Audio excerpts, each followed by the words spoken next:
Au Proche-Orient, des bulldozers israéliens ont commencé des démolitions au siège de l'UNRWA à Jérusalem-Est.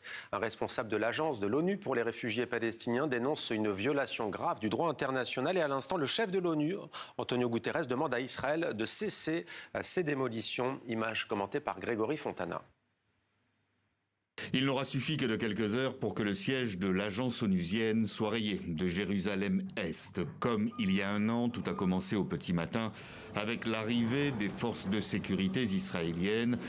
À l'époque, c'était pour y mener des perquisitions. Cette fois-ci, les tractopelles sont venus finir le travail sous la supervision du ministre israélien d'extrême droite en charge de la sécurité nationale et sous le regard satisfait du maire adjoint de Jérusalem.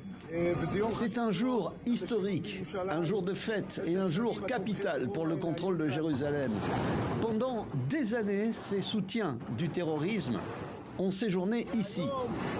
L'agence onusienne pour les réfugiés palestiniens dans le viseur d'Israël depuis les attaques du 7 octobre, accusée d'avoir collaboré avec le Hamas. Le bâtiment était d'ailleurs inoccupé depuis un an, depuis que le gouvernement israélien a interdit toutes les activités de l'UNRWA.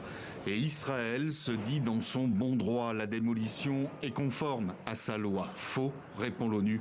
C'est l'immunité des Nations Unies qui vient d'être violée. Cette démolition constitue une attaque sans précédent contre une agence des Nations Unies et ses locaux. Elle fait suite à d'autres mesures prises par les autorités israéliennes pour effacer l'identité des réfugiés palestiniens. Et l'UNRWA accuse Israël de vouloir récupérer ces terrains pour y implanter de nouvelles colonies.